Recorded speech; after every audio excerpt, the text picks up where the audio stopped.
တရဏဂုံကိုးကွယ်ထားတဲ့ပုဂ္ဂိုလ်ဟာတရဏဂုံကိုစိတ်ကပ်ထားတဲ့ပုဂ္ဂိုလ်ဘုရားတရားတန်ခါ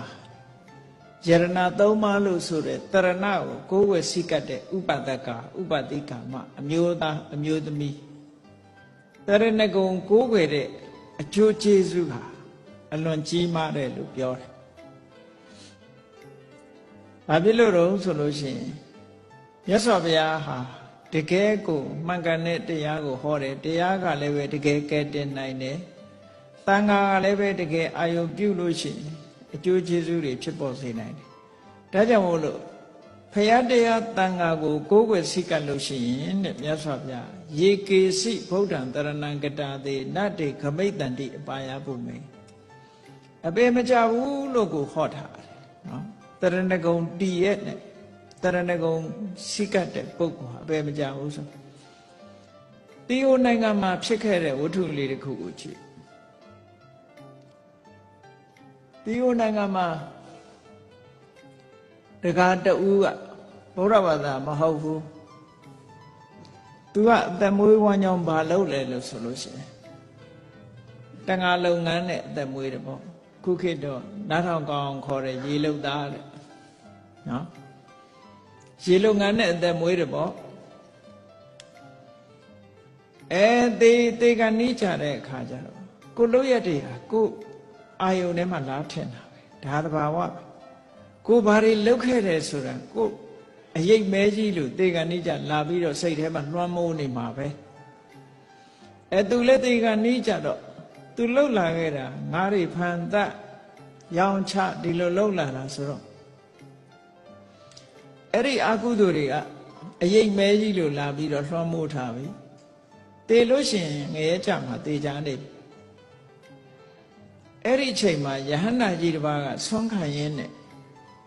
အဲ့တခါကြီးတေအံမူးမူးဖြစ်နေတော့တနာလို့ဆိုပြီးတော့ကြွသွားပြီးတော့သူ့ကိုအားပေးစကားပြောပြီးတော့အကိုရမဲ့ဖြစ်နေတဲ့အချိန်လေးမှာမင်းဘဝကူကောင်းအောင်ငါချပေးတာလေးလိုက်ဆိုမလားဆိုပြီးတော့ဗုဒ္ဓံတရဏံကိစ္ဆာမိဓမ္မံတရဏံကိစ္ဆာမိသံဃာတရဏံကိစ္ဆာမိဆိုတာချပေးတယ်လိုက်ဆိုလိုက်တယ်သံဃာတရဏံကိစ္ဆာမိလဲဆိုလိုက်ရောမေးကပြုတ်ကျသွားပြီးရှာကလေးသွားတော့ဆိုနိုင်တော့၅ပါးသိလားအဲ့ဒါလို့ဆိုရင်းနဲ့စိတ်ထဲမှာအာကိုးသွားတယ်သူစိတ်ထဲမှာဒီဗုဒ္ဓံတရဏံကိစ္ဆာမိကိုအာကိုးပြီးတော့တည်သွားတော့ဘာဖြစ်တုံဆိုငရဲလွတ်ပြီးတော့သူကငရဲမရောက်တော့ပဲနဲ့ဘုံပစိုးနှတ်သွားဖြစ်တယ်နတ်ဆိုတာလူလိုမွေးနေရတာမဟုတ်ဘွားကနဲ့သွားဖြစ်တယ်အဲ့တော့ညကြတော့အဲ့ဒီရဟန္တာကြီးစီလာတယ်တဲ့အရှင်ဘုရားတဲ့သူဘုံပစိုးနှတ်ဖြစ်တဲ့အကြောင်းပြောတယ်ရှင်ဘုရားက၅ပါးသီလသာဆက်ချပေးလိုက်မယ်ဆိုရင်တပည့်တော်ဟာအထက်နတ်ပြည်တော်ရောက်မှာအခုတော့ရှင်ဘုရားကတန်ခါတရဏံကိစ္ဆာမိတင်ဆုံးသက်သွားတာဆိုတော့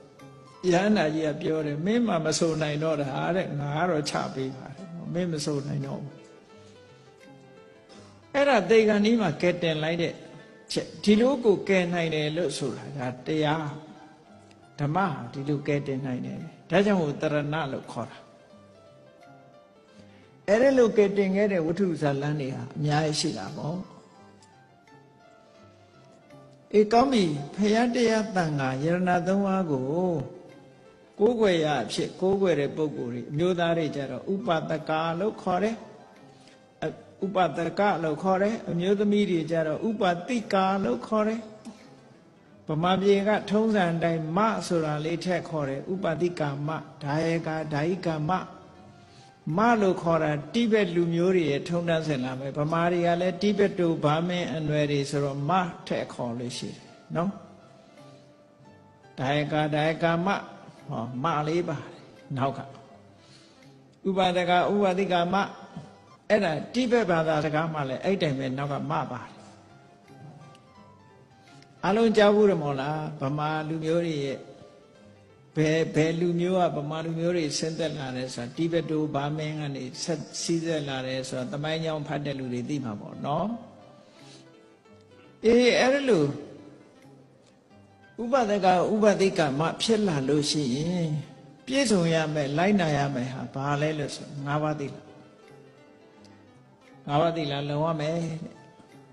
ဒါဗုဒ္ဓဘာသာဝင်အနေနဲ့၅ပါးသီလလုံရ၅ပါးသီလလုံမှပြည့်စုံတဲ့ဘုရားရဲ့ကိုယ်ကွယ်မှုပြည့်စုံဖြစ်နိုင်မယ်တဲ့